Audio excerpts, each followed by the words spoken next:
Bonjour à toutes et à tous, on se retrouve ce matin en live pour les Actus Ludiques, le format dans lequel on vous parle de l'actualité du monde du jeu avec Pénélope. Bonjour Pénélope. Bonjour Martin, bonjour le chat. T'as vu, j'ai remis une chemise à un stylo, comme je Ah, faisais au tout début, pour faire sérieux. Parce que je me suis dit que dernièrement, il y avait du laisser-aller. bah oui, j'osais pas Voilà. te le dire, mais là, je suis Mm, rassuré grâce à ce stylo. Bon, Exactement. on vous parle de l'actualité avec toujours le même sommaire. On vous le montre quand même, on va vous parler des news, on va vous parler de Board Game Arena, les jeux qui arrivent sur la plateforme. On ira ailleurs sur le web, regarder ce qui se passe. On fera un petit tour du monde ludique. Les news, il n'y en a pas énormément cette semaine, c'est assez court. Une semaine calme, mais avec une news en plomb quand même, hein. Quelque chose de lourd. Les sorties, il n'y en a pas énormément non plus cette semaine. Non, mais c'est très calme. Moi, j'arrête pas de Bah, répéter à tout le il y a un monde jour qu'il y a... férié. Je Ouais. ne sais pas si ça joue encore. C'est un lundi, normalement, ça devrait. Le reste de la semaine devrait exister, mais non. Malgré Mais tout, ça reste une petite semaine. moi, je pense qu'on s'est trop habitué ces dernières années à avoir des tonnes et des tonnes de jeux à annoncer toutes les semaines. Et je pense qu'on est en train d'arriver à une période d'accalmie Alors, où dis pas ça pour tout la semaine ralentit un prochaine. peu. Ah, c'est... On aurait pu répartir un peu mieux sur les 2 semaines, je pense. D'accord, ok. Et puis, on terminera avec les vidéos qu'on a diffusées sur nos chaînes. Voilà pour le programme du jour. Et puis, je te propose directement de se lancer sur les news avec un jingle. Voilà.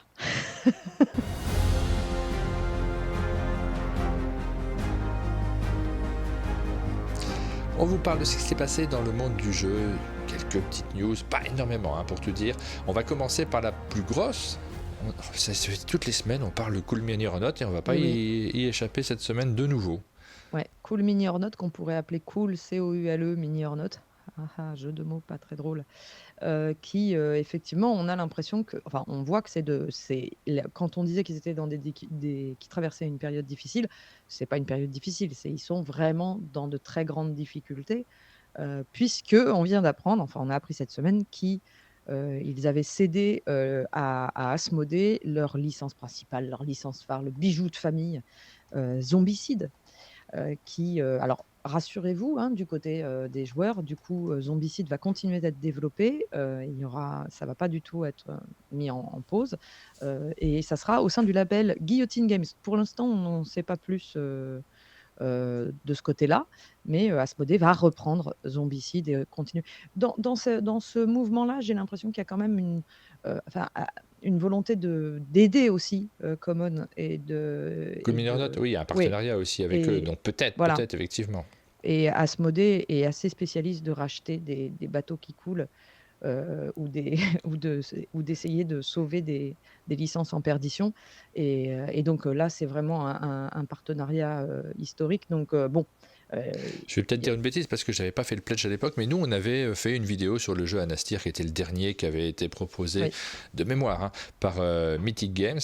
Euh, la période était déjà compliquée pour les Mythic Games, on n'en avait pas conscience au moment de faire la vidéo pour être tout à fait honnête, et le jeu m'avait beaucoup plu. Et bon, quand Mythic a disparu, il me semble que c'est Cool Mini Aeronaut qui avait racheté cette licence oui. pour en faire quelque chose. Je me suis dit peut-être il y aura quelque chose autour de ce jeu qui me plaisait à la base, que j'étais curieux de découvrir. Et ben là, bon, ça sent le roussi pour Cool Mini Aeronaut. Ouais. Est-ce qu'il y a un avenir, y compris pour ce jeu là, Après, en en vendant des licences aussi fortes que, enfin, ils ont vendu quand même des monstres, peut-être enfin, ça, je pense que justement tout le jeu pour eux, c'est de réunir assez de fonds pour survivre et pour assurer plutôt ils se concentrent sur les nouvelles, les projets participatifs en cours. Moi, c'est ce que j'ai lu. Donc, on va essayer d'avoir encore un petit peu foi Ouais, en leur on bonne l'espère. Ouais. volonté, et on Oui, leur parce que souhaite, de s'en sortir. c'est tout un pan du monde du jeu qui compte en réalité. Ce pan-là, les jeux que faisait Cool Mini Aeronaut et d'autres éditeurs proposés auparavant en financement participatif, qu'on aime ou pas, ça permettait d'avoir un type de jeu particulier qui nous plaît également. Est-ce qu'il y a un avenir pardon. Est-ce qu'il y a un avenir pour ce type de jeu? J'espère en tout cas, parce que ça fait partie un peu on a envie d'avoir de temps en temps des Bien gros sûr. projets, même si on n'a pas besoin d'en avoir autant qu'il y en a eu par le passé. En avoir un de temps en temps, ça nous ferait plaisir. Ouais. Ce que je trouve, ce que je trouve surprenant, c'est qu'ils conservent, les licences. Ils conservent une partie de la gamme, à Zombicide, notamment ceux sous licence comme Marvel Zombies, et ça m'a surpris. Je sais pas comment on fait pour séparer une IP en 2. Donc voilà, juste, un constat. Je ne suis pas assez calée pour vous en dire plus. Bah, ça leur a fait peut-être que cette revente leur permet d'encaisser la vague et puis Ouais. après ils vont surfer de nouveau sur une mer calme et tranquille. On verra. Pour la suite des aventures de Cool Mini Aeronautes, ça sera sur notre chaîne. Évidemment, on est Bien sûr. reporter en direct. On suit la situation. Deuxième petite news, et on en arrêtera là déjà avec les news parce qu'il n'y a pas grand-chose. Vous savez qu'on fait une vidéo tous les mois sur le top des boutiques ludiques. Et dans la dernière vidéo qu'on a diffusée, on nous apprend que Flip 7 arrive en tête des ventes. Un tremblement de terre. Ouais, ça fait Un séisme. depuis qu'on fait ce top, et donc depuis bien avant sans doute, Skyjo est en tête. Il y a eu un mois où Trio était passé devant. Un seul mois. Suite à l'As d'Or qu'il avait obtenu l'année dernière, Skyjo avait repris sa première place, il restait en tête des ventes assez largement, et puis là on a vu Flip 7 monter progressivement et passer devant. Est-ce que ça y est, la transition est faite auprès des boutiques ludiques, on insiste dessus parce que forcément c'est pas la même histoire dans les supermarchés, j'imagine, parce que ce sont des jeux qu'on va retrouver aussi dans les grandes surfaces spécialisées, peut-être sur les ventes en ligne. On a toutes des approches qui ne sont pas les mêmes. Forcément, c'est des choses qui prennent du temps, mais cette annonce-là, c'est un petit marqueur. Ouais. C'est un petit événement. On parle de plein d'événements qui ne changent pas forcément notre paysage ludique. Celui-ci, il change notre paysage ludique, un nouveau jeu qui passe en tête. Ouais, puis ça fait plaisir parce que annoncer le même premier pendant des mois, c'est toujours un peu lassant, quoi. Et le premier est Skyjo. Et puis la boîte est beaucoup plus jolie. Mais ça, c'est le monde du jeu. Ça fait depuis que je le suis, le monde du jeu, il y a toujours eu un jeu en tête des ventes pendant une période. Et puis, c'est rigolo parce que je crois que c'est le site Board Game Geek qui, de temps en temps, faisait. Enfin, c'est sur le forum du site Board Game Geek, de temps en temps, on voit des évolutions de quels jeux arrivent en tête, des jeux les plus joués, quels sont ceux qui ont été les plus vendus. Et tu vois bien que pendant des mois et des années, c'est le même. Pendant une période, ça a été Jungle Speed. Pendant une période, ça a été Double par la suite. On a eu plein de jeux de ce type-là qui ont occupé la première place, qui ont été des marqueurs d'une époque, forcément plutôt des petits jeux d'ambiance, nécessairement, puisque pour en vendre beaucoup, il faut que ça soit pas trop cher et que ça s'adresse à tout le monde. Est-ce qu'on entre dans une ère Flip 7 ? Moi, je ferai un petit pari dessus quand même. On verra. Bonjour à tous ceux qui nous rejoignent. Ou alors peut-être c'est un micro-événement. On verra comment ça se passe, mais en tout cas, je trouve que c'est une news. Et oui, c'est une news. Et c'est une news, moi, qui me fait plutôt plaisir. C'est super chouette. On se faisait la réflexion, effectivement, que Flip 7, comme Skyjo, sont des jeux dont la mécanique, c'est ce que c'est, mais qui permettent de faire de l'impro autour de la table et de jouer avec les joueurs. C'est leur grande vertu à ces jeux-là. Et je trouve que sur ce plan particulier, Flip 7 permet plus d'improvisation et plus de jeux. Il y a plus d'ambiance, ça c'est sûr. C'est ça. Donc il rentre très très fort dans cette catégorie. C'est le cas aussi d'un trio, mais trio joue sur la mémoire et des fois il y a des joueurs qui sont hermétiques à ça. Je réponds juste à un commentaire dans le chat parce que je suis toujours... c'est Skyjo, Trio, Flip 7 s'adresse beaucoup aux non-joueurs en majorité des portes d'entrée. Oui, c'est des portes d'entrée, mais j'aime pas qu'on divise entre ceux qui sont pour les non-joueurs et ceux qui sont pour pas les joueurs. Moi, je joue beaucoup à Trio, à Flip 7, pas à Skyjo, ça c'est vrai, mais on peut jouer à tout. Oui, c'est d'autres moments de jeu. Je pense qu'il faudrait plutôt réfléchir comme ça. Il y a des moments de jeu où effectivement on va s'installer devant un grand plateau. Il y a des moments de jeu en famille où on a aussi envie, et ça les boutiques le savent. On a des personnes qui se déplacent en boutique qui demandent un jeu de société et quand on leur sort un jeu de cartes, ils nous disent non mais je voudrais un jeu de société. Il est où le plateau? Donc c'est des moments différents. Et ça m'arrive moi de faire des petits jeux de cartes aussi quand tu es au restaurant. Tu vas pas sortir un plateau de jeu par exemple. Oui, moi j'en balade partout. Oui, bien sûr. Et oui, c'est ce que j'apprécie dans Flip 7, c'est que au moins, il se passe quelque chose autour de la table. Skyjo, moi, c'est ça qui a fait que j'ai jamais vraiment accroché. C'est que même si la mécanique n'est pas inintéressante pour amener des nouveaux joueurs, c'est fort calme et ça donne l'impression d'être un peu... le jeu de société, c'est chiant, pardon, mais ça a un peu cette vieille image, quoi. Donc là, c'est sympa que quelque chose d'un peu plus endiablé passe au premier des ventes. Voilà, c'est tout. Allez, on va aller regarder ce qui se passe ailleurs sur le web. On enchaîne.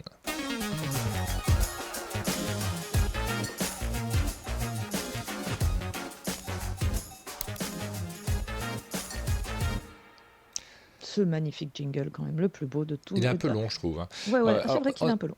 Ouais, il est un poil long. Là, je me suis rendu compte que, on aime bien faire des petits tours sur voir ce que les créateurs de contenu produisent sur Internet et tu nous emmènes sur YouTube cette fois-ci, Pénélope. Oui, j'aime bien quand je sens qu'il y a une petite, une nouvelle idée de contenu ou quand il y a des formats qui se répètent. Moi, j'aime bien voilà, bon, on va pas vous parler de toutes les vidéos qui sortent sur une partie de tel jeu, etc. Mais quand il y a un concept, c'est rigolo de le présenter aussi. Et là, c'est Dice Tower. Chaque membre de l'équipe a fait une vidéo dans sa propre maison. On visite leur maison, en fait, pour montrer ce qu'ils ont sur leur étagère de jeux. Alors moi, je trouve ça super parce que du coup, on voit vraiment les goûts de chacun et puis ce qu'ils conservent, ce qu'ils gardent, ce qui sont leurs jeux préférés, pas forcément les dernières sorties. Et donc voilà, c'est une série. Là, toutes les vidéos sont sorties en plus et moi, ça j'aime bien dans un temps réduit. Donc on a vraiment un effet Ouais, ça crée quelque chose, ouais. de collection et d'événements. Et De puis un toute effet façon, d'équipe, c'est chouette de ouais, voir ouais. cette équipe de Dice Tower réunie autour d'un projet. Ouais, qui s'est construit avec le temps et c'est vrai Dice Tower, ils essayent beaucoup de faire comme ça, de créer de l'événement autour de concepts de vidéos. J'aime beaucoup les vidéos qui font aussi, le summer, enfin ils ont une semaine où ils font du live tout du long, en été et en hiver, le Summer Spectacular. En fait, c'est vraiment avoir un peu créé de l'événement et c'est assez chouette. Donc là, si vous êtes curieux et ben, je trouve que c'est un concept rigolo et si jamais vous êtes pas du tout à l'aise avec l'anglais, et que vous vous dites: «Mais moi je les connais pas, ça m'intéresse pas», eh bien, Rue du Jeu, en Belgique, dont on a déjà parlé, qui explore aussi l'idée de faire des tas de formats un peu, originaux, nouveaux, bah, lui aussi, il se lance dans une série qui s'appelle, J'irai jouer chez vous. Alors c'est pas pour faire de l'auto-promo, mais effectivement, la dernière personne chez qui il est allé, c'est chez moi. Mais c'est vraiment le hasard qui fait que ça rebondit avec l'autre idée et là, il se déplace en fait avec sa caméra, mais l'idée c'est pas juste d'aller jouer chez la personne et de montrer une partie, c'est vraiment, bah, justement, c'est la même chose. C'est d'aller, regarder, la collection, les étagères. Alors la prod est moins fastueuse, mais il se donne du mal sur le montage. Il nous fait beaucoup parler. J'ai passé un très bon moment d'ailleurs avec Boris et on explore comme ça, nos étagères, on montre nos raretés, nos pépites et bah, c'est cool. C'est un format que je trouve, très rigolo. Le prochain, à arriver, il était allé chez Paul Gara, ça je sais, donc et il en a d'autres en préparation, donc voilà. Si ça vous amuse, vous pouvez aller voir ça sur YouTube, mais je trouve que voilà, c'est rigolo que les 2. Parfois on se dit: «Tiens, c'est les mêmes idées qui popent au même endroit, à des endroits différents de la planète», heu et qui se retrouvent. Donc c'est sur la chaîne de Rue du Jeu, c'est Boris qui fait cette chaîne-là, et Ouais. dont on parle beaucoup actuellement. Mmh. Ensuite, on va continuer avec les financements participatifs. Il y en a plusieurs. Alors le premier, celui dont on parle, c'est Excalibur. J'ai regardé avec intérêt celui-ci parce que j'aime Tu vu la beaucoup, moi, vidéo? Ouais, j'aime bien les financements participatifs de Roxley, ouais. Roxley de manière générale. J'en ai fait un certain nombre. Je crois que j'ai pas dû faire les derniers. Et puis c'est vrai que là, actuellement, on se pose la question et il faut toujours faire ce petit préambule maintenant quand on parle de financement participatif. Partez dans Attention. l'idée que vous participez à la création, même si c'est Roxley, c'est une boîte quand même qui a pignon sur rue, mais malgré Mmh. tout, il y a une prise de risque. Il faut l'avoir en tête, cette prise de risque. Oui. Vous risquez, c'est possible, on l'a déjà vu, de ne jamais recevoir le jeu que vous avez pledgé parce que vous participez à la création d'un jeu, mais si l'entreprise disparaît, pour mauvaise gestion ou tout simplement parce que la conjoncture fait que c'est plus possible, dans ce cas-là, vous en serez pour votre poche. Ne mettez pas de l'argent que vous ne pouvez pas perdre. En fait, c'est ça. C'est ce qu'on dit quand on joue en bourse. Vous ne jouez pas en bourse, mais malgré tout, ayez ça à l'esprit. Ouais et alors moi là surtout sur ce jeu-là de Excalibur, je trouve la boîte à tomber. Ils ont fait Ouais. mais souvent, hein, chez Roxley Games, ils ont toujours du matos, magnifique, mais là, c'est un travail, d'orfèvrerie et d'ailleurs tout le matériel est absolument, dingue avec, des jetons, une épée, enfin on a envie d'avoir, ce jeu-là. Alors c'est un jeu, léger, on n'est pas du tout sur du gros jeu et je pense qu'ils sont, dans peut-être ils suivent aussi cette tendance qui est où tous les éditeurs prennent peu de risques sur des gros formats en ce moment avec tout ce qui se passe, et vont plutôt sur du jeu, familial. Alors la vidéo, elle est dingue parce qu'en fait, là, les gens que vous voyez, Ouais, c'est des gens un peu connus. c'est plein de médias ludiques, influenceurs, ludiques, que d'ailleurs je suis pour pas mal d'entre eux. Il y a Man vs Meeple, entre autres et ils ont fait une vidéo, je la trouve super moi cette vidéo, alors c'est très, calibré, hein, on est sur quelque Ouais. chose, de Non, très mais c'est com, chouette. mais c'est quand même vraiment chouette au niveau de la mise en avant du jeu. Ça fait un petit peu téléachat. Moi, c'est le problème que j'ai avec ça, c'est que du coup, ben oui, il y a vraiment zéro remise en question. Enfin, c'est une mise en avant du produit, mais c'est quand même très vivant. Et il joue à la partie complète et qui est montée avec les costumes et tout. Je trouve ça quand même, en tout cas, c'est hyper beau et qualitatif. Et au niveau du jeu, eh ben, en fait, c'est un jeu qui est justement léger et hilarant, selon leur terme, parce qu'on y fait plein de coups bas. On doit retrouver Excalibur et la garder dans nos mains, c'est-à-dire qu'on va chercher dans des jetons pour trouver Excalibur. Et ensuite, le but, c'est de conserver Excalibur en utilisant justement le pouvoir de ces jetons, et qui sont des pouvoirs, et en faisant pas mal de coups fourrés et de choses comme ça. Donc, il y a du bluff, il y a de l'ambiance. J'ai pas regardé toute la vidéo pour savoir exactement comment ça se joue. Mais cette boîte, je veux avoir et ne pas avoir l'épée maudite, nous dit-on dans le chat. Cette boîte est quand même... C'est un Mistigris inversé et pimpé, dit Krakoukas dans le chat. Je crois que j'ai jamais joué au Mistigris. Oui, il y a un peu de ça. C'est un jeu léger. À 84 €, on nous dit sur le chat. Donc c'est un peu cher, hein, effectivement. Alors forcément. le pledge de base est à 36. À 36, mais forcément, dans ce genre de jeu, on a envie d'avoir le matériel. Parce que là, c'est pour ça aussi qu'on pledge des jeux chez Roxley. C'est pour avoir un super matériel de jeu. C'est pas toujours si évident de les retrouver par la suite. On a même tendance à attendre les éditions françaises. Donc c'est possible qu'il y ait une édition française de ce jeu-là. On sait qu'il y a eu plusieurs jeux qui ont été... publié en version française par Lucky Luck Games, donc peut-être on aura cette possibilité. Ça serait super. Ouais. Alors c'est la version de luxe qui est à 35 €, hein, je précise quand même, et le 84 €, ça concerne en fait la version de luxe et un collector's bundle. En fait, c'est vraiment le truc où on a une boîte collector en plus. Je vois pas très bien la différence entre la version de luxe et la version collector. Mais c'est plus cher. Il doit y avoir une petite différence. Mais la qualité, je regarde. Oui, voilà, tout est en bois dans la version de luxe et tout est en plastique et en métal dans la version collector. Voilà. Et j'ai dit 83. Ça, c'est pour quand on prend les deux boîtes. Donc, si vous voulez la version tout métal, c'est 57 €.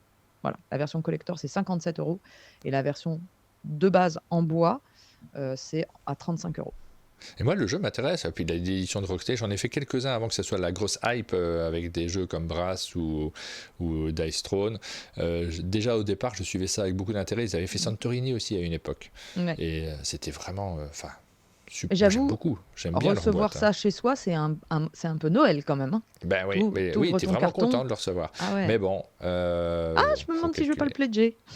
Alors, il faut compter, pour l'Europe, j'ai regardé, forcément une vingtaine d'euros, je crois, de TVA. C'est c'est beaucoup. Hein. C'est une maison d'édition canadienne, donc je pense qu'en termes de frais de douane, puis j'imagine que ce qui va être livré en Europe, ça partira directement de la Chine. On ne sait pas trop, mais bon, il va y avoir quand même des choses à rajouter en plus. Ouais, bon, tant pis. Après, le TVA, c'est normal, hein, c'est pas quelque chose de choquant qu'on paye de la TVA. Ouais. Moi, je vais espérer que Lucky Duck s'en occupe, très fort. Mais ils auront que la version bois. Ouais, mais non, j'ai pas d'infos du tout et je sais pas comment ça marche. Hein. Là, je peux pas vous dire. Voilà. Mais ça, c'est le Excalibur est caché dans la boîte. Sans doute, probablement. Peut-être dans une des boîtes. Est-ce que vous aurez de la chance? Voilà, ça c'était vraiment le projet qui m'a emballé cette semaine. Le projet qui donne envie de pledger, en fait, hein, pour être tout à fait honnête. C'est vraiment, c'est ça qu'on a envie de vous montrer. C'est ceux où on a envie de mettre des sous, quoi. Il y a d'autres projets intéressants, beaucoup de rééditions. Oui. Les Stefan Feld, Manila et Beijing qui sont réédités, qui étaient déjà là la semaine dernière mais que j'avais pas présenté. Et bon, c'est des rééditions de chez Queen Games. Moi, j'ai un petit problème avec cette série de Stefan Feld, c'est qu'il y en a tellement que je finis par m'en désintéresser. C'est terrible, hein, c'est pas bien. Ah, moi, c'est pas ça mon petit problème, c'est que j'aime pas les éditions. Oui, en fait, et j'aime aussi beaucoup les jeux de Stefan Feld, j'aime beaucoup les jeux d'origine, en tout cas ceux qui ont été édités, mais là, ils se ressemblent un peu tous dans les boîtes, et je suis pas très très fan des éditions Queen Games, de manière générale, parce que il y a ce mélange avec toutes les langues à l'intérieur. Moi, à la limite, ça fait plein de matos en plus. Puis alors, les versions, les règles en français sont toujours catastrophiques en plus parce que c'est Les règles sont catastrophiques. Le matos, c'est pas si extraordinaire, c'est du deluxe, mais franchement, les jeux de base en français de d'autres éditeurs sont de meilleure qualité que ces deluxe-là. Donc du coup, j'ai arrêté un peu de le faire, alors que à la base, je devrais être le public, et j'aime pas non plus le tarif. Je le vois effectivement sur le chat. Ben, tu vois, un Bruges, j'ai quasiment jamais rejoué derrière, alors que oui. j'adorais le jeu de base. Ouais, Dans la et nouvelle version qui s'appelle je sais plus comment. moi, je pense que je vais me faire la City Collection, mais sur Ocaseo, tu vois, avec les anciens. Mais même, j'ai pas envie d'y c'est- jouer. C'est-à-dire que Ouais, j'ai je les comprends. boîtes, j'ai acheté les 2-3 premières boîtes et j'ai pas envie de jouer avec parce que j'ai pas de plaisir au niveau du matériel et de Mm. la mise en place. Le jeu, c'est Mais pas là, que des tu parles règles, hein. des nouvelles éditions. Ouais. Oui, moi, je te dis que je vais me faire la collection en rachetant les anciennes éditions que les gens Ah, ouais, vont mais mettre en il y a des vente. nouveautés hein, dedans. C'est ça aussi, hein. Tu vois, Ah Marrakech oui, n'existait pas avant. Oui, alors voilà, moi je ne m'intéresse que quand le jeu est complètement neuf et que. Mais je trouve qu'on commence un peu à s'embrouiller. Je trouve que cette idée de tout rééditer et de faire une gamme et tout n'est pas une bonne idée en fait. Et avec le temps, c'est en train de nous user et de nous faire plus savoir quel jeu est une nouveauté, quel jeu est Ouais, une réédition. Peut-être c'était la volonté pour que les jeux soient je tous pense, pris. oui. Et puis le public tourne, donc c'est pas choquant non plus que. Mais Les j'ai pas rééditions me l'impression que gênent ça pas, c'est soit un plutôt la carton, qualité, hein. moi. J'ai pas l'impression que ça Bah, marche je sais pas, d'en faire. j'ai pas d'infos. Bah, d'ailleurs, quand on regarde le projet, il y a 627 contributeurs. C'est pas hallucinant, quoi. Le projet qui, par contre, cartonne en ce moment, c'est Agricola. Là, moi, c'est pareil, je suis pas emballée parce que je trouve ça très cher déjà pour un Agricola. Et comme tu disais, les petits cochons, on a envie qu'ils soient en bois et pas en plastique. Alors ça c'est perso, hein. C'est ce que je te disais en antenne, c'est qu'il y a un matériel de folie où tu te dis la version collector elle est hors de prix, puis moi je regarde forcément en me disant oh là là, Agricola c'est un des jeux qui m'a le plus marqué, donc nécessairement je m'intéresse aussi à ce qui va exister parce que j'ai envie de le ressortir, et là il faut reconnaître quand même qu'il y a du matériel au niveau qui n'est pas le même que celui de la boîte qu'on avait. La dernière version c'était chez Funforge je crois, Ouais. d'Agricola. Moi j'ai Et celle-là, hein, c'est effectivement. très cher, hein, c'est très très cher. Si vous voulez le pledger, c'est quand même extrêmement cher. Bah, Et moi, j'ai alors, un autre. Ouais. l'édition spéciale avec du bois et du matériel en bois, c'est très cher, d'accord, mais on est dans les 80, ça, on est un peu dans les prix. On sent la TVA et tout ça, bien sûr, mais c'est des prix qui ne sont pas illogiques par rapport à la quantité de Ouais. matos qu'il y a à l'intérieur. Ouais. Bah, alors après, moi, j'ai un autre problème personnellement, c'est que Awaken Realms, même s'ils sont transparents dessus et qu'ils insistent sur le fait qu'ils ont beaucoup d'artistes et que ce sont des artistes qu'ils ont embauchés et que leur équipe d'artistes est de plus en plus grande et utilisent des IA dans le processus. Je pense que c'est de façon, c'est à mettre avec des pincettes et que c'est pas de l'IA générative pure et dure, affreuse, Si j'utilise de voilà. l'IA, c'est de la générative, c'est sûr, mais Mais par contre, je oui, sais mais pas pas trop où, hein. forcément dans le rendu. En fait, le problème, c'est de savoir quelle est la partie qui a été faite en IA et quelle est la partie qui ne l'est pas et quel est le pourcentage, c'est toujours très compliqué. Mais moi, de toute façon, ça fait que visuellement, je ne trouve pas cette gamme. Alors, il y a des gens qui trouvent ça très beau. Voilà. Moi, je la trouve très lisse. Je trouve que malheureusement, maintenant, toute cette gamme qui se veut un peu comme une pléiade de classiques, puisqu'on a eu Agricola, Puerto Rico et Château de Bourgogne, se retrouve avec un visuel très lisse, très rendu en IA quand même. Et moi, ça m'intéresse pas du tout. Je l'ai dit, hein, c'est ça mon problème, c'est que ça, j'ai pas envie d'avoir un jeu sur ma table qui n'a plus de saveur. Et la vraie chose, c'est que on me met la vieille boîte d'Agricola, j'ai envie d'y jouer. Et ça, bah, j'ai pas envie d'y jouer. Quand je le regarde, ça me fait pas envie d'y jouer. Et bon, après mes convictions, je les garde pour moi et je peux pas affirmer quelle est la Oui, c'est ça. Moi, quantité c'est mon d'IA qui a problème, été c'est-à-dire que j'ai utilisée. les mêmes convictions que toi à la base, hein. Je préfère évidemment ce qui est fait par un illustrateur, mais là, je sais pas l'info, je sais pas ce qui est fait. Voilà. Je sais pas du Ils tout, ça me saute reconnaissent pas aux qu'il yeux, y a moi, du une tout, hein. utilisation d'IA dans la FAQ c'est pour ça, hein, que je l'affirme. Ah C'est ouais. pas une info que je sors de mon chapeau. Oui, mais on Mais sait je pas trouve quoi. que Bon. ça fait des résultats de jeux qui finissent par commencer à se ressembler les uns les autres et moi, On a ça un me nom détache. d'illustrateur sur la boîte, je sais pas vu. Il y a des illustrateurs, oui. Il y a 3 Ouais. illustrateurs, qui sont pas mis sur la ça, c'est pareil, hein, moi, j'aimerais bien que ça soit un peu plus mis en avant, mais bon, ça, c'est un autre problème. C'est juste que je trouve que c'est un peu dépersonnalisé le jeu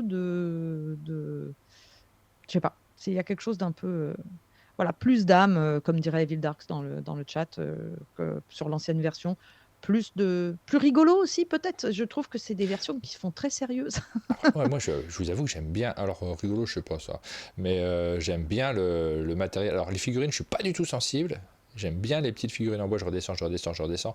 Je trouve ça chouette, en fait, ces petits animaux en bois. Je les trouve plutôt réussis. Tu vois, les personnages, là, comme ça. Ça me parle. Ça me parle pas trop. J'ai l'impression que je vais faire un jeu de figurines. Je suis pas le premier joueur de jeu de figurines. Les petits personnages, là, les petites figurines en bois, je les trouve chouettes.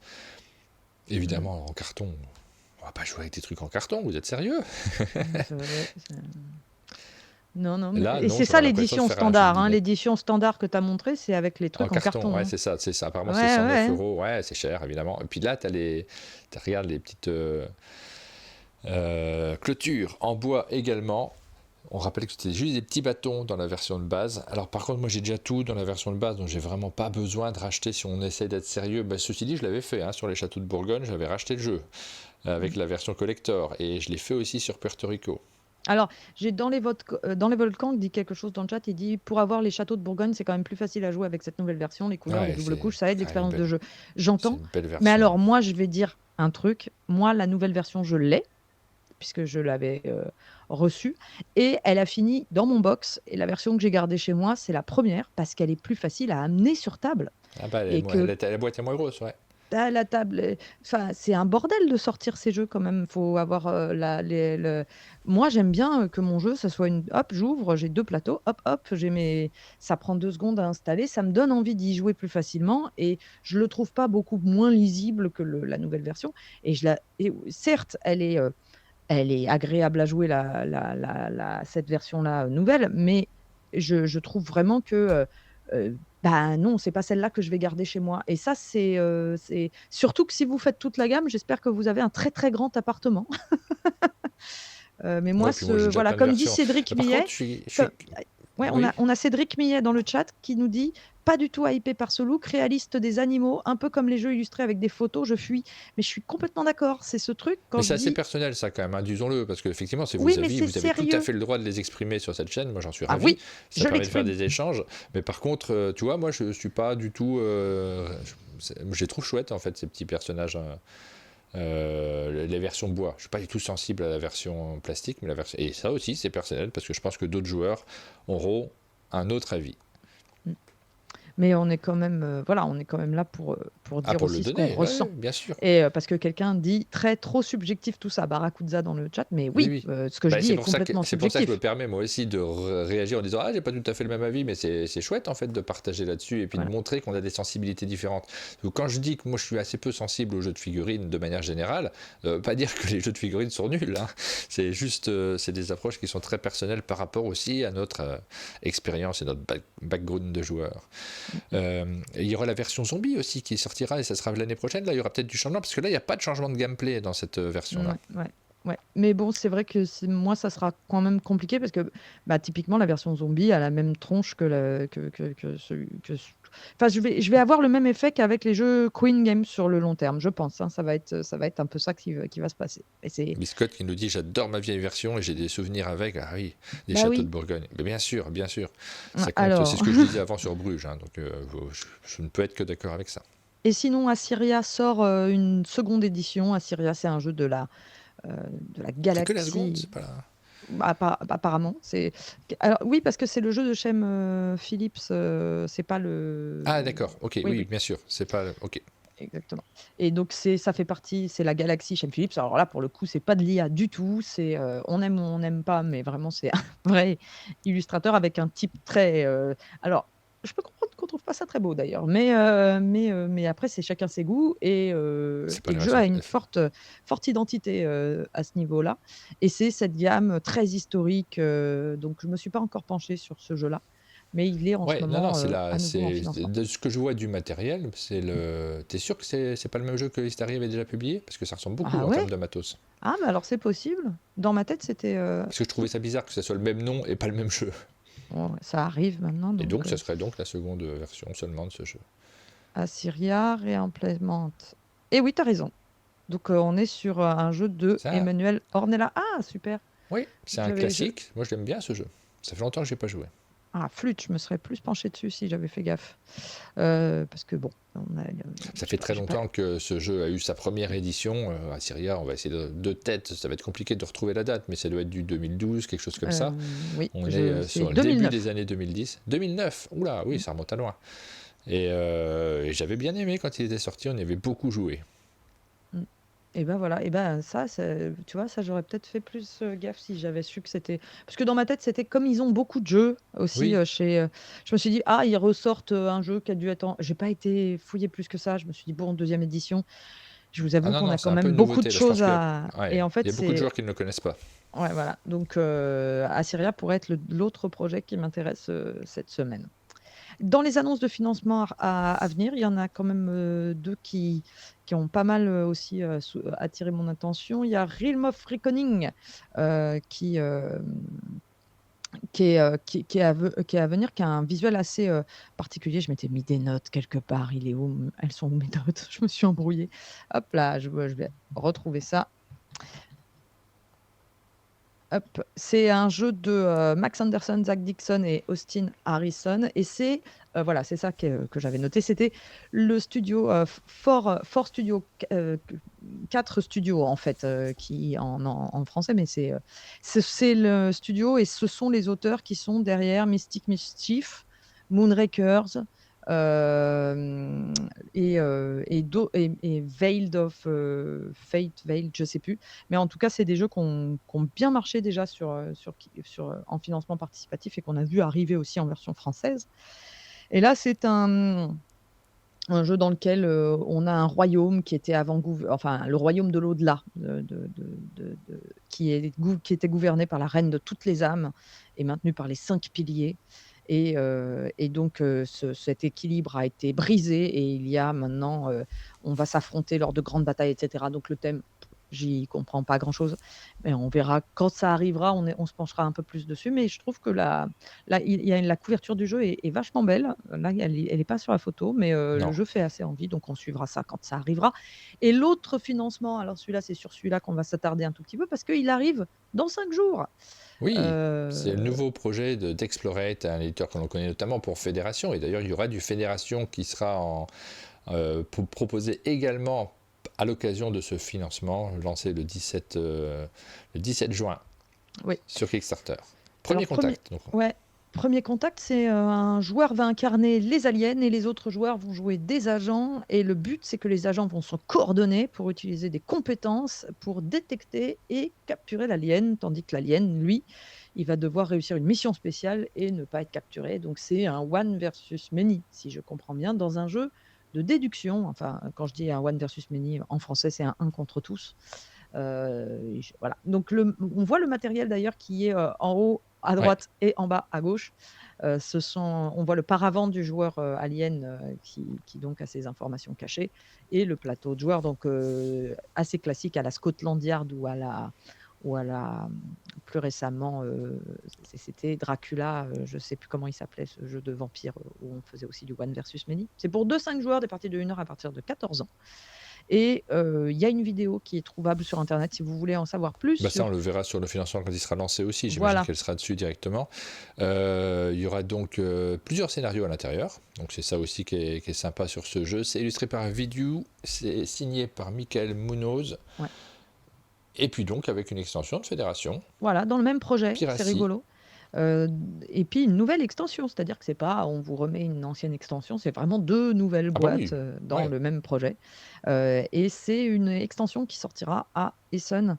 Dimitri Perrier et Mathieu Verdier, auteurs de cette extension, et couverture de Miguel Coimbra. Et ça sera 2 modules qui peuvent être joués ensemble ou séparément.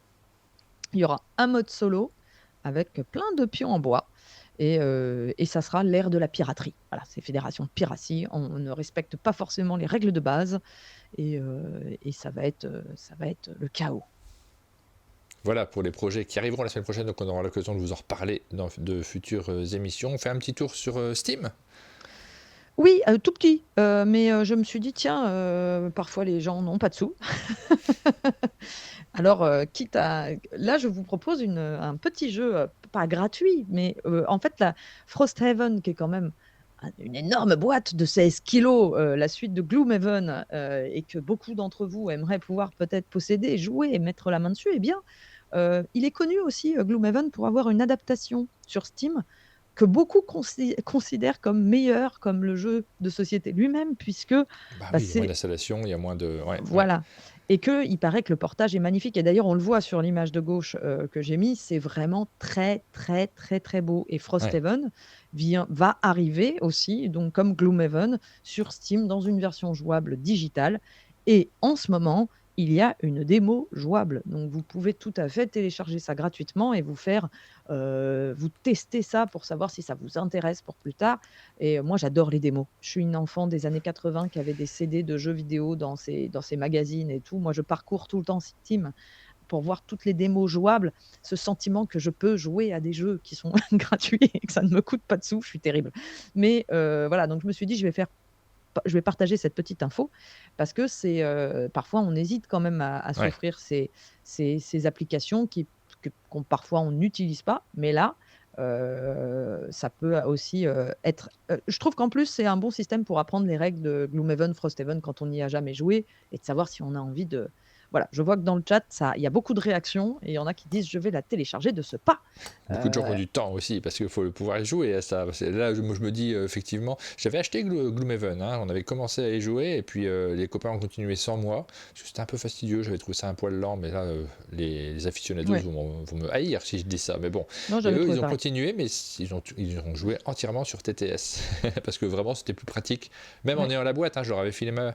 Il me semble que j'avais... Non, je sais plus ce que j'ai fait de ma boîte. Mais Ouais, même en bah, ayant la c'est boîte, ils préféraient y jouer sur TTS. C'était la ouais. période aussi du Covid.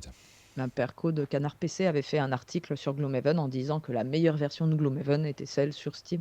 Et c'est vrai que c'est compliqué de sortir Gloomhaven quand on n'a pas une pièce dédiée au jeu Ouais. et une table gigantesque. Et là, Frosthaven fait le double du poids de Gloomhaven. Donc c'est très spécial.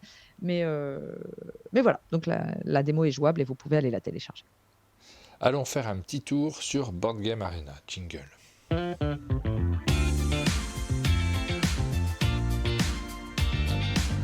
On a deux jeux qui arrivent, c'est généralement le tarif sur Board Game Arena, deux jeux qui arrivent cette semaine.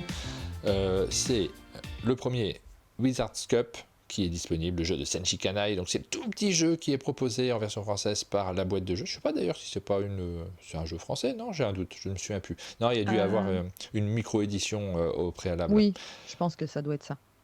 Et donc c'est pour deux joueurs uniquement, c'est un jeu dans lequel vous allez composer un deck de cartes que vous allez ensuite égrener et modifier au fur et à mesure des manches. C'est très très malin, moi j'aime beaucoup Wizard's Cup, il y a du guessing à l'intérieur, et on a fait une vidéo, donc ce que je vous conseille de faire, c'est de regarder d'abord la vidéo qu'on a faite de ce jeu, et ensuite de vous rendre sur Board Game Arena pour vous lancer. Ah bah tiens, c'est la nôtre qui est... c'est rarement le cas, parce que je pense pas les mettre Oui, systématiquement, mais là c'est notre vidéo qui est proposée en plus sur la page de Board Game Arena, donc vous allez pouvoir avoir l'explication par l'éditeur du jeu, donc c'est parfait, vous connaîtrez le jeu par cœur, et vous pouvez aussi apprendre directement sur la plateforme, parce que sur le site, systématiquement, enfin pas systématiquement, ça dépend des éditeurs, mais parfois on a la possibilité d'apprendre le jeu avec un petit module. Donc vous avez ce qu'il faut en fait, hein. Vous pouvez regarder la vidéo, apprendre dessus, y jouer directement derrière, et je pense que c'est très adapté aussi parce que, alors le gros avantage du jeu en ligne sur Board Game Arena, notamment un jeu comme ça qui a quelques petites règles, notamment il y a un petit côté un peu Shifumi, je résume très mal mmh, là, mais les forces des cartes sont différentes en fonction des cartes jouées par l'adversaire. On va pas pouvoir se tromper quand on joue en ligne, et des fois, cette première partie, le fait d'être guidé par un moteur qui permet d'avoir conscience parfaitement de quelles sont les règles, ça nous permet ensuite de ne pas faire d'erreur autour de la table, et même d'être très pertinent par rapport à d'autres joueurs qui ont joué avec des fausses règles, et de leur dire non, non, là, je suis sûr de moi, c'est vraiment comme ça que ça se joue, parce que je l'ai vu mmh. sur BGA, ça m'est arrivé souvent. C'est ça. Ah bah, un nombre de fois incalculable, moi. J'adore vérifier les règles sur BGA, c'est une passion. En sachant qu'ils ont parfois des règles maison, hein, ça arrive, hein, sur Mmh. BGA. Everdant, c'est le deuxième jeu qui est proposé cette semaine, le jeu de Molly Johnson, Robert Melvin, Aaron Westbourne, Kevin Rush et Shao. Je me suis lancé dans la lecture de Ouais, tous les tu noms t'es d'auteurs, mais il lancé faut le là, tu faire. t'es lancé. Stankiewicz. On peut jouer à Verdant, donc c'est leur jeu un peu nature. Ils font beaucoup de puzzle games, ces auteurs-là. Il y a Oui. toute une gamme de jeux qui sont publiés à l'origine par AEG, Lucky Duck Game. Alors Flatout Game, pardon, j'ai dit n'importe quoi. Il y a Flatout Games, il y a AEG qui le fait également. On a la possibilité de les retrouver chez eux, mais c'est aussi un éditeur qui republie. Et puis Lucky Duck Games en version française. Verdant, c'est pas celui que je préfère de la série, moi. Moi non plus. J'avais beaucoup aimé Calico, le premier. Tout le monde n'aime pas Calico, mais moi j'avais beaucoup aimé. Évidemment, souvent les gens préfèrent Res Arcana, n'importe quoi. Qu'est-ce qu'à dire? Oui, C'est pas les mêmes bons termes qui arrivent dans ma bouche là ce matin. tu vas y arriver, tu vas y arriver. Qu'est-ce qu'à dire? La journée d'hier a été un peu fatigante. On a fait 7h30 d'enregistrement de vidéo, Ouais. c'est hier. Je vous passe l'info comme ça au milieu de tout. Parce que ça, c'est quand même une info, tu vois. Bah, il y a plein de vidéos à monter. Là, j'ai peur du nombre d'heures qu'il va falloir pour toutes les monter. Ouais. Voilà, vous pouvez découvrir Verdant. C'est très élégant le matériel. C'est un petit jeu de cartes de collection, comme il y en a quelques-uns dans cette collection-là. Mais j'aime bien, moi, cette collection. Même Oui, quand c'est des jeux qui sont moins bien, eh ben, j'ai plaisir à y jouer. Tu dans sais, la des fois, on me demande collection, quel est ton avis sur ce jeu, et j'ai tendance à répondre, bah, les gens n'aiment pas trop, mais moi j'aime bien parce que c'est mon type de jeu. c'est ça. Oui, mais ça, il en faut, hein. Moi aussi, j'ai des jeux qui sont mon type. Tout ce qui est médiéval, moi, dès que c'est médiéval, ça marche sur moi, c'est terrible. Mais oui, Verdante, j'étais quand même moins emballée que d'autres. Et voilà, ça c'était Board Game Arena. Ah, Ah, je coupe le son quand je tousse. je me Alors, disais, qu'est-ce qui se on passe? J'ai enchaîne. perdu Martin, j'ai perdu Martin. Je suis seule. On La enchaîne cucaracha. avec, c'est le moment de faire le tour du monde ludique, exactement, j'ai retrouvé le fil. Hop, c'est parti.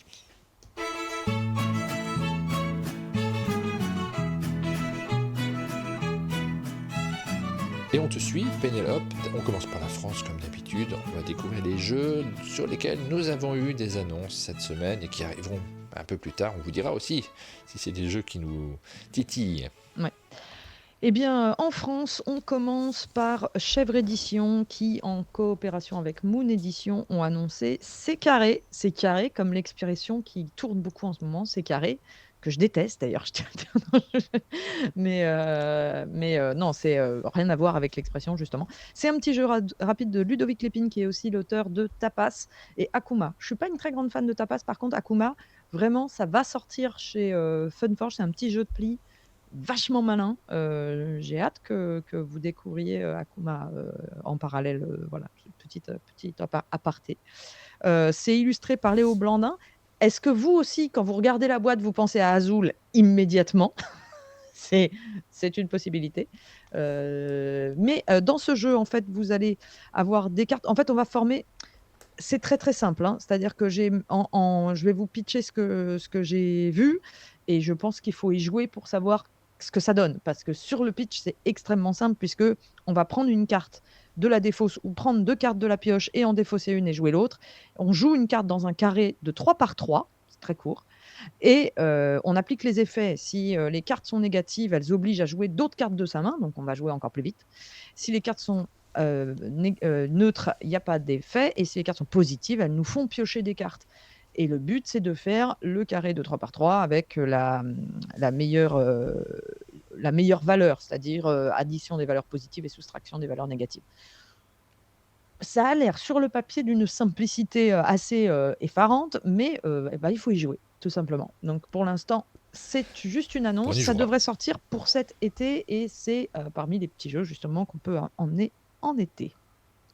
Ça, Everdell Duo, alors ça fait un petit moment qu'il a été annoncé, mais on a la confirmation depuis peu de la version française. Je crois que j'ai cru voir pour novembre, si je ne me trompe pas. exactement, pour la fin de l'année. Et le jeu de James et Clarissa Wilson, illustré par Engar Adirasa. La version duo qui est assez jolie en matériel. Moi, je pense que je me demande si c'est pas la version que j'attendais de Everdell. Plus que la version normale qui avait un peu trop Ouais. de matériel, et voilà, et puis je me perds moi dans toutes ces extensions. Mais en gros, c'est comme dans Everdell, on va récolter des ressources pour pouvoir jouer des cartes devant soi en payant avec ces ressources. Mais ce qui est particulier, c'est qu'il y a 2 pions qui se promènent, le soleil et la lune. Là, on les voit très bien sur l'image, et on ne pourra acheter ou poser que les cartes qui sont adjacentes à ces pions soleil et lune. Donc il faut bien ces pions vont bouger tout le temps. Ils vont être bougés par les joueurs, et donc il faut bien faire attention à notre timing. Moi, j'aime bien ces jeux où il y a une notion de timing et d'ordre. Et ce jeu a l'originalité d'être à la fois compétitif et coopératif. Donc il y aura 2 modes de jeu et voilà, c'est une petite boîte duo de Everdell, pourquoi pas? Ça sortira en fin d'année chez Matago et c'est officiel. Daitoshi, c'est chez Devir, on a déjà eu l'occasion d'en parler en version d'origine. Et puis là, donc, on a l'annonce de la version française chez Pixie Games. Exactement, alors moi je savais qu'ils avaient très envie de l'éditer, donc de le localiser, donc ça y est, c'est officiel. Pixie Games va, localiser, Daitoshi qui est un jeu de Devir Games et c'est surtout le prochain jeu de Dani Garcia. Dani Garcia, c'est un auteur qui est complètement, en vogue.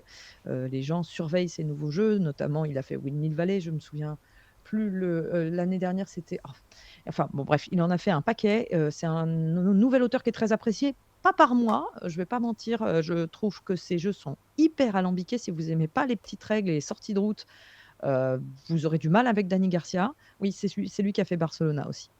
Je trouve que le jeu est très joli, par contre, c'est illustré par Marina Vidal. Moi, j'ai pu mettre un peu la main dessus à Essen, il ne déroge pas à la règle. C'est peut-être un de ses plus complexes à Dani Ah oui. Garcia.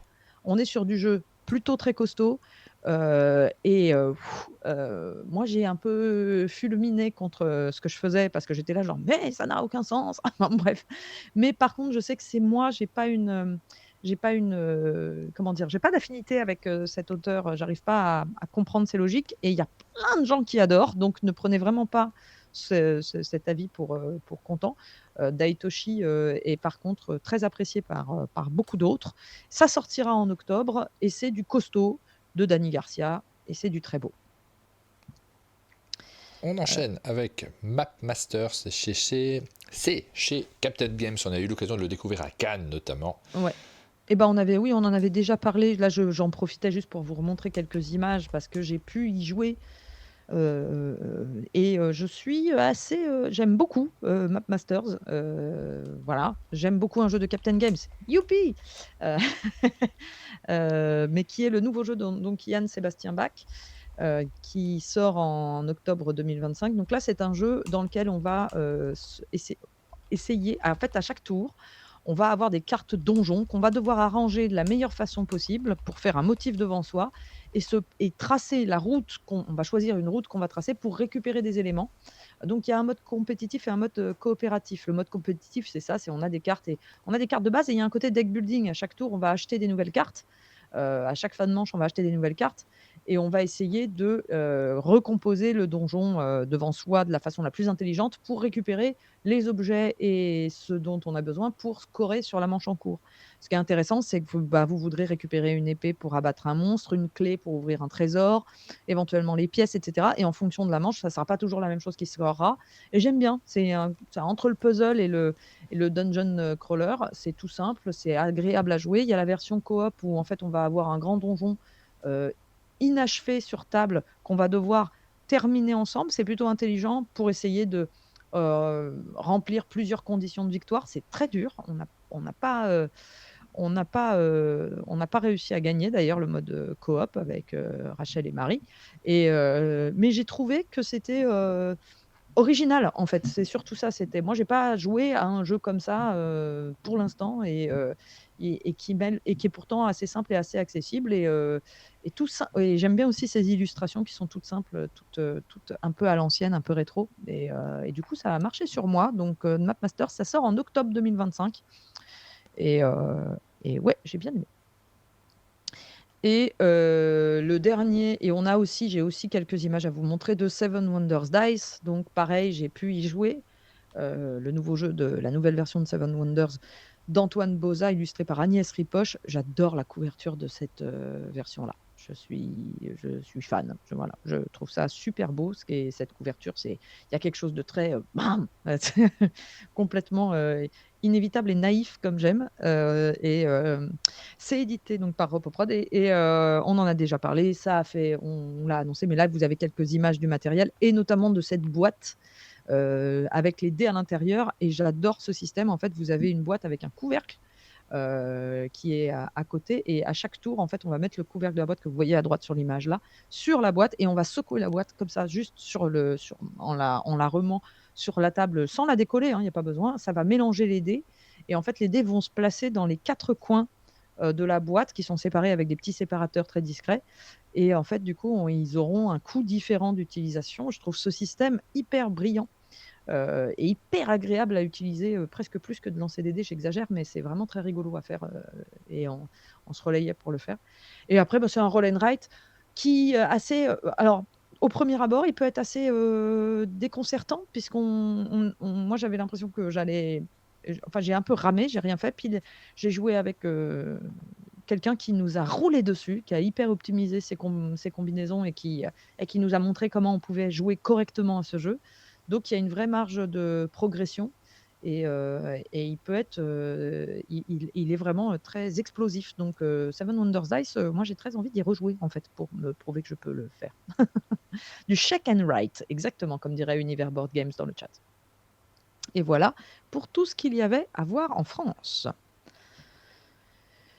Et maintenant, on va faire un petit tour à l'étranger. Une nouveauté annoncée, Tianxia, un nouveau jeu de Daniele Taschini, qui est un des auteurs de Tolkien, un des auteurs de Marco Polo, et donc un des auteurs de beaucoup de jeux super. Et Antonio Petrelli, c'est illustré par Fernando Abravanel et Zuzana Kolakowska. Bon, je trouve l'illustration un peu générique, mais bon, ça marche. On va jouer durant la période de ce qu'ils appellent, j'ai oublié le nom, ça s'appelle, attendez, les royaumes combattants, je crois, ou quelque chose comme ça. C'est The Warring States en anglais. Donc les royaumes combattants, c'est une période qui c'est peut-être pas combattant, mais c'est une période qui s'est étalée du -500 avant Jésus-Christ à -200 à peu près avant Jésus-Christ en Chine. Et c'est l'histoire de l'unification de la Chine. En fait, il y avait 7 royaumes qui se mettaient sur la figure. Alors, c'est rigolo parce qu'on dirait la période féodale. Vu l'époque, non. Je sais pas si la Chine était déjà féodale en -500. Et c'est ça c'est un peu, je sais pas si les visuels collent avec l'époque. Enfin, voilà, je connais pas l'art de -200 avant Jésus-Christ. Après, les dates féodales et tout ça, c'est lié au Moyen-Âge. C'est ça. Le Moyen-Âge, ça commence. J'ai même plus la date en tête, 400, Ouais. j'allais dire 472, mais 76. Mince, qu'est-ce que c'est que ce trou de mémoire de folie. Mais c'est pas forcément. Est-ce que ce sont les mêmes dates pour toutes les cultures, tu vois, Mais je sais pas de quand ça date, mais je pense quand même que l'histoire. Non, puisque féodal en plus, ça veut dire c'est une relation entre Oui. de sociétés, je dis n'importe quoi en plus. Mais 476, c'est bon, j'ai eu peur pour le Moyen-Âge. Mais je pense qu'on est plutôt sur une période d'antiquité. Mais le Moyen-Âge chinois est bien plus étendu, peut-être. Donc peut-être que c'est déjà fait, entre guillemets, du Moyen-Âge. Je ne me suis pas renseignée. Et donc, dans cette période, 7 royaumes Pardon se pour mettent. cette approximation que j'ai moi aussi, surtout là je suis en train de vous dire n'importe quoi parce que Comment la ça, tu ne t'y féodalité connais c'est le pas rapport seigneur entre les seigneurs et puis mais si j'ai un peu fait des études d'histoire, mais quand on dit n'importe quoi très vite moi le aussi, matin, mais pas sur la Chine. J'ai fait moins sur la Chine. Mais bon, sur les mots, oui, quand même. J'ai une licence d'histoire et d'histoire de l'art, figurez-vous, mais je ne connais pas l'histoire de Chine. Pas pareil. Donc, il faudrait que je me penche un peu sur la question. Mais oui, je ne sais pas si c'était de jeu. Mais bref, dans ce jeu, ça va être un mélange de cartes actions à usage multiple, de placement d'ouvriers. On va incarner une famille de nobles ou qui va essayer de faire le maximum de points pour ce. Et je t'ai passé au jeu suivant, pardon. Les gens pardon, excuse-moi. Non, il n'y a pas de souci. Mais en gros, c'est un jeu Eurogame avec de l'influence, avec des cartes actions. C'est le genre de jeu, moi, que j'ai forcément très envie d'essayer, de jouer, surtout avec des auteurs comme ça. Donc, on va regarder ça. Il ne parle pas de Moyen-Âge en Chine. Alors, on a Miro qui est quand même. Expert en tout. Expert en tout, voilà. Miro, expert en tout. Il ne parle pas de Moyen-Âge en Chine, mais de période pré-impériale et de dynastie. C'est une question de sémantique et de point de vue. Merci. C'est ça, je pense que c'est pour ça qu'on était un peu paumés. Voilà, donc ça c'est pour Tianxia. Ensuite, on a Koi, qui est un jeu de Rosaria Battiato, qui est l'autrice de Banzai, Et une des autrices de Banzai, Massimo Bordzi, Martino Chiacchiera, qui est l'un des auteurs de Witchstone, un jeu que j'avais bien aimé, moi, qui était sorti il y a 1 ou 2 ans, illustré par Emiliano Castellano, édité par DV Games. C'est un jeu avec un très joli matériel dans lequel on va construire un authentique bassin de carpe koi en 3D. Et ça, on aime bien ce genre de choses. Et ça rejoint un petit peu, on voit avec Banzai, c'était déjà l'idée de construire un bonsaï devant soi, il y a une idée de Oui. construction. Et Ouais, il là, y a des points communs. ça rend quand même vachement bien. Le petit pont, le petit arbre, voilà, et les carpes qui se baladent dans le bassin. C'est donc le but, c'est de donner vie à son bassin et à exploiter au maximum les possibilités pour créer un spectacle grandiose. Là, je vous donne le pitch hein, du jeu. Et je ne connais pas le gameplay, mais il a l'air Le matériel d'être. ressemble beaucoup à Banzai. Voilà, j'allais dire. J'imagine que c'est pas les mêmes scoring, mais vraiment, on sent que c'est le même moteur. J'allais dire que le peu que j'en ai vu ressemble quand même beaucoup à Banzai, puisque on va avoir 2 actions principales à chaque tour: méditer, piocher des cartes, gagner des pièces et acquérir des cartes koi, donc comme dans Banzai, ou travailler et agrandir son étang. Et c'était la même chose dans Banzai, c'était soit on piochait des cartes qui nous permettaient d'avoir des scorings, etc., soit on agrandissait son arbre. Et donc je pense que c'est le cœur du jeu est très similaire, mais j'espère qu'il sera un peu mieux. J'étais pas ultra fan de Banzai, que j'avais trouvé un peu plat. Là, j'avoue, le matériel me vend plus quelque chose de rêve, avec cette espèce de 3 dimensions devant soi, ça a du cachet. Mais, on ne sait pas si c'est bien ou pas. Le jeu suivant, c'est Red North, c'est la réédition d'un jeu sorti en 2024 et très discret. En fait, je pense que c'est même peut-être une auto-édition. C'était un jeu qui s'appelait Saer, un jeu de James Dickinson et qui est réédité par Mighty Boards. Et si j'en parle, c'est surtout à cause de l'éditeur. Mighty Boards, chaque année, il s'affirme un peu plus comme étant un peu des incontournables. À Essen, notamment, leur stand est de plus en plus beau, de plus en plus fréquenté. C'était Art Society il y a 2 ans, Rebirth l'année dernière qui avait un monde fou. Et ils ont sorti Fate Forge aussi cette année, qui en matière de jeu Ameritrash est vraiment super. Et il y a toujours du très beau matériel, une très grande attention donnée justement aux illustrations et à la qualité du matos. C'est presque du deluxe sans en être. Et bien, ils rééditent ce jeu qui avait une édition très, très, oui, presque auto-édition. Bon, franchement, je ne vous ai pas mis d'image, mais c'était tout simple, tout simple. Ça va sortir donc, alors je sais pas parce qu'il y a pas de date. Là, je vous ai mis en fait, une capture d'écran de la règle, pour que vous voyez un peu le matériel, Ouais. puisqu'il y a pas de photo du matériel posé, mais là on voit, c'est en fait un jeu de cartes. Et c'est un jeu de cartes, avec un thème, viking, et c'est un jeu de combat avec des informations cachées, du bluff qui se joue en 30 minutes pour 2 à 4 joueurs. Et donc on va s'affronter, directement, avec des factions de guerriers pour conquérir des avant-postes, et voilà. Mais j'en sais pas plus. Pour l'instant, c'est surtout très thématique. On n'a pas vraiment d'idée de comment ça se joue. Mais j'aime bien la couverture et je fais confiance à Mighty Boards pour nous proposer quelque chose de plutôt beau à regarder, en général. Et enfin, le dernier jeu dont je parlerai, c'est Three Witches, 3 sorcières. Là aussi, c'est l'éditeur qui fait que je vous en parle, c'est Allplay. Ils font pas que des bonnes choses, hein, on sait, mais l'édition, elle est jolie, ça fait partie de cet éditeur que je vais quand même toujours regarder. Là, j'adore le visuel et de la boîte.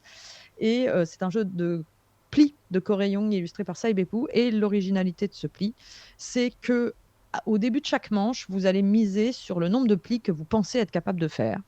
Et celui qui aura misé le plus devient la sorcière principale. Et les 2 autres joueurs... Ah oui, j'ai oublié de dire, c'est un jeu pour 3 joueurs exclusivement. Ce qui est, je pense que c'est le seul jeu que je connaisse qui a 3 joueurs exclusivement. Ah, Et, j'en avais déjà vu passer les 3 joueurs exclusivement, notamment, c'était pas chez Explorate, ils en avaient pas un. c'est possible. Tu sais, le jeu de pli, là. Robotrick Univers. Mais c'était pas 3 ou 4? Ah, c'est 3 joueurs, sais donc plus. Il me semble que c'est des 3 joueurs. ouais. Mais là, par contre, il y a pas de Et joueurs. puis il y en a pas mal en fait qui sont bons à 3 joueurs, pas top à 4. pas bon à 2, et en fait c'est marqué 2 à 4, mais en vrai c'est 3 Ouais, joueurs uniquement. ouais. Ça arrive Et souvent. voilà, c'est 3 joueurs plus un robot, Robotrick. Moi, je trouve que c'est triché, alors que là, c'est vraiment 3 joueurs. Mais c'est donc 3 joueurs. Et donc, la personne qui aura le plus, qui aura dit, bah, moi, c'est moi qui pense faire le plus de plis à ce tour, devient sorcière principale. Et les 2 autres deviennent sorcières mineures et sont ensemble, en équipe, contre la sorcière principale. Qui va jouer, alors là, c'est un jeu de plis, mais les cartes de ses adversaires vont se cumuler si elles sont de la même couleur et de la même valeur quand elles sont jouées en même temps. Donc je ne sais pas si on a le droit de parler ou si c'est à communication restreinte, mais en tout cas, je trouve que sur le papier, c'est assez original et ça donne envie d'y jouer parce que ça a l'air d'être assez simple, donc il n'y a pas de couleur d'atout. Voilà. Donc c'est un jeu de pli qui fera sans doute, réagir ceux qui sont des fans de jeux de pli et qui suivent l'actu du jeu de pli, comme des fous, quoi. Comme Univers Board Games dans le chat, par exemple, qui a ses 2 oreilles qui se dressent dès qu'il y a un jeu de pli qui sort quelque part. Et voilà, Eh bien, c'était le tour du monde. on passe sur les sorties. Maintenant qu'on vous a parlé des jeux qui arriveront peut-être plus tard dans nos boutiques, passons sur ceux qui arrivent cette semaine dans nos boutiques.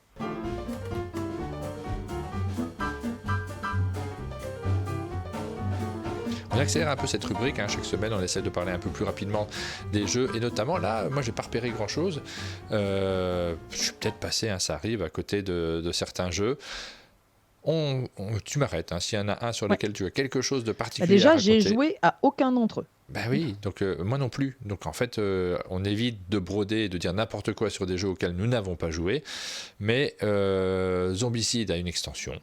On parlait de Zombicide, il y a l'extension Wild Death Divine Beast qui arrive. Ensuite, on a Eterna. Donc ça, c'est dans la galaxie Matago. Ouais, qui serait le seul jeu qui m'attire cette semaine, puisque c'est un jeu de Martin Wallace. Oui, c'est un Wallace, ouais. Auteur que j'aime bien, qui a fait Brass notamment, pour ceux qui connaîtraient pas, et qui. Je l'ai pas vu du tout, moi, celui-là. Ouais, mais non, et c'est Martin Wallace, et le jeu se passe dans la Rome antique, et on va avoir, c'est un thème très historique, voilà. Je trouve que la couverture est pas passionnante, et malheureusement, j'ai été un peu refroidie par les derniers Martin Wallace, donc ça fait que j'ai très envie d'y jouer, mais pas les yeux fermés. Peut-être j'aimerais bien l'essayer dans un festival ou voilà, mais c'est celui qui m'intéresse le plus cette semaine. Ensuite, The Mandalorian Adventure, donc c'est une extension, le clan des deux. Celui-ci, on m'en parlait encore hier avec Jub qui est venu au chalet, on a discuté un peu, il m'a dit celui-là j'ai vraiment beaucoup aimé, c'était super chouette. Ouais. Toi non? Tu y as joué? Alors attends, oui, je crois. Mais tu sais, c'est ces jeux dans lesquels il y a une sorte de livret à spirale, oui c'est ça. Ouais.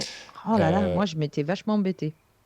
Mais bon, c'est comme ça. Bah écoute, voilà, je te passe l'info, je vous passe l'info aussi. Non mais c'est bien les avis opposés, moi, c'est ce qu'il faut. Say and Play, donc une petite boîte en métal, c'est du jeu scolaire, c'est chez Arithma. Ensuite, on a Inimaginable, que je connais pas du tout, donc je ne vais pas m'attarder forcément beaucoup là-dessus. Je vous les cite, vous les voyez. Epic Spell Wars également. Ça, c'est du jeu d'onde panique, très série Z, avec des visuels. Souvent, c'est des jeux qu'on achète plus presque pour leur thème que pour leur gameplay, parce qu'on aime ce genre d'univers et ce genre d'ambiance. Moi, j'ai pas joué. Si, Epic Spell Wars, je crois que c'est celui où on fait des sorts avec des cartes. Mais c'est très party game. Il y a quelque chose de très léger. Je sais plus si j'ai joué celui-là, parce que j'en ai joué une série aussi au ludopathique. J'ai eu l'occasion d'en découvrir quelques-uns et je m'y perds un peu. J'ouvre la page. Je me souviens, j'ai pas de visuel, donc je peux plus. Pardon, j'oublie un petit peu. Parfois, on va passer tellement de jeux que des fois, on n'est plus tellement. Si, mais c'est ça. On va créer des sorts avec des cartes, 3 cartes, une carte de début de sort, une carte de milieu de sort, une carte de fin de sort. Et en fait, c'est très comique surtout, c'est-à-dire que les sorts sont et toutes les illustrations, c'est cet univers américain un peu entre le potache et le trash. Potrash quoi finalement, et c'est et avec ce côté un peu heavy metal, rock, pulp, voilà, merci, c'est une note de m'aider sur mon vocabulaire, mais c'était pas mauvais. Après, si on n'aime pas ce genre d'univers, c'est pas hyper pertinent. Ensuite, on a Play 2010-2025, on va jouer avec forcément les musiques de cette période-là. Peak Challenge, c'est chez Kiwizu, donc nouveau Kiwizu, c'est un éditeur qui s'installe bien dans les jeux enfants. On a eu l'occasion d'en parler déjà, notamment avec Aline qui y a joué. Et ensuite, Instable pour terminer, c'est chez Gigamix, c'est du jeu d'ambiance ultra familial. Voilà pour les sorties de cette semaine. Moi, il n'y a rien qui m'attire plus que ça Non, moi, il n'y a sur que cette Eterna. semaine-ci.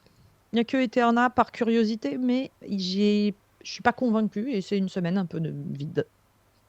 Donc c'est une rubrique très courte cette semaine-ci. On enchaîne avec... on a terminé quasiment. On va terminer tout simplement avec les vidéos qui ont été diffusées sur nos chaînes respectives.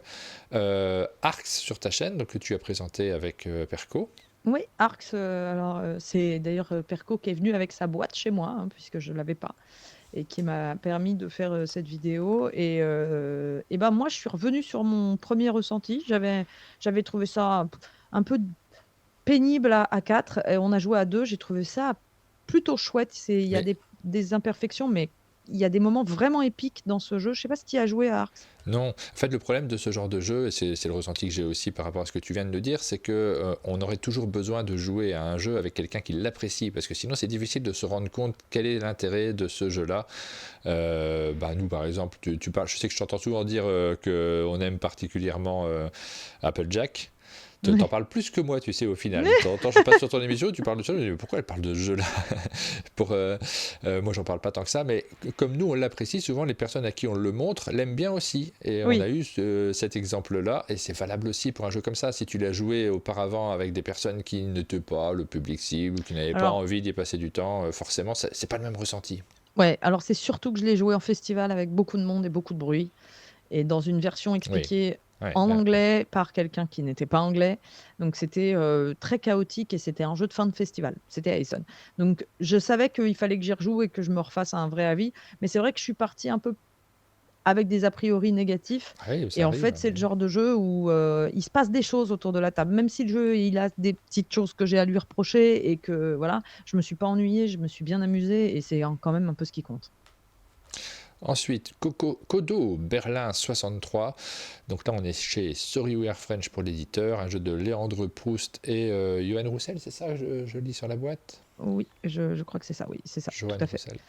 Ce que tu as joué avec Marjorie. Ouais, et pareil, enfin non pas pareil, mais là, moi, je suis jeu d'affrontement avec du bluff, de la déduction.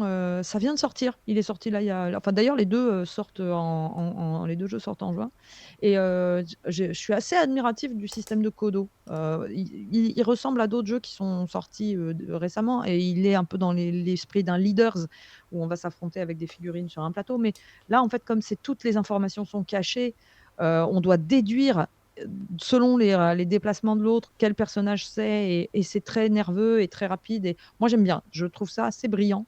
Bon, c'est pas du tout mon type de visuel, ni mon type d'univers, ni rien, mais vraiment, c'est chouette. Voilà, vous pouvez aller regarder. Et puis, et la dernière vidéo que j'ai publiée, c'était hier soir. C'est la grosse vidéo du mois, de toutes les sorties du mois. Et puis, je raconte. Là, je parle un petit peu de l'effet leader. Et je dis aux gens que les joueurs alpha sont des humains comme les autres et qu'il ne faut pas les détester. Ah, bon, on essaiera. Voilà. La vidéo de juin 2025. Sur notre chaîne, sur la chaîne d'Amande de jeu, pardon, la vidéo de Gatsby qu'on a rediffusée, on avait déjà fait une sur Gatsby lors des Sabliers d'Or, donc vous avez vraiment différents points de vue, parce que cette fois-ci, ce sont les éditeurs qui sont présents pour vous parler de ce jeu que j'aime beaucoup, moi, donc j'étais content de pouvoir suivre sa sortie. Ouais, vraiment très très bien Gatsby. On vous a présenté également les Mine Imp, les jeux d'Impatience avec Shaditor B, les 4 premiers, il y en a 2 qui sont déjà en boutique, 2 autres qui arriveront un peu plus tard, vous allez pouvoir les découvrir et regarder ce dont il s'agit, savoir si ça vous correspond également, c'est disponible sur la chaîne et sur notre chaîne de replay, on a fait 4 vidéos, donc avec Rachel, les nouveautés de l'été 2025 de Néoludis, ça va jusque septembre. On a toujours avec Rachel, d'ailleurs, qui était passée au chalet, vous a parlé d'une BD, d'un jeu, d'un film, de la Switch 2 même, dans notre émission du lundi dans laquelle on revient sur plein d'autres choses que le jeu. Et c'est le jeu qui tient la moins grande place dans cette émission-là. Ensuite, on a fait le top des titre, ventes. Laissez-vous tenter, j'aime bien. Je tente des trucs, ça n'a pas mieux marché que d'habitude, mais je suis très insatisfait des vignettes de ces vidéos, donc le contenu, je commence à m'y faire, mais les vignettes, je n'ai toujours pas trouvé la bonne formule. Mais là, j'aime bien le titre, mais bon, il faudra le temps d'installer la formule. À force de changer tout le temps, c'est dur d'avoir une identité visuelle. Le top des ventes, c'était avec Gilles du Gobelin. On vous a présenté le top des ventes du GBL. Et puis hier, c'était...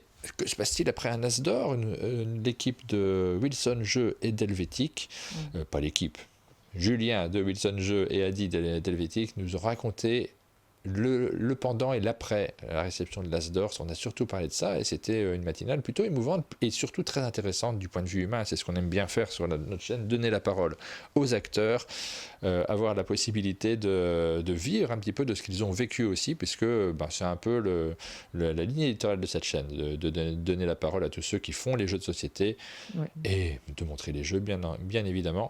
C'est disponible sur notre chaîne de replay.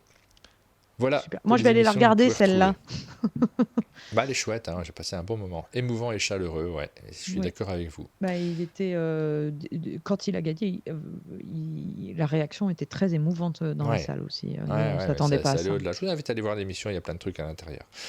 Voilà pour les vidéos qu'on a diffusées sur nos chaînes respectives. C'est la fin de cette émission. Une émission courte, on a réussi. Bon, il est 9h48 quand même. Hein, mais oui, bon. Voilà. On vous donne rendez-vous la semaine prochaine pour de nouvelles actus ludiques. À bientôt. Ciao.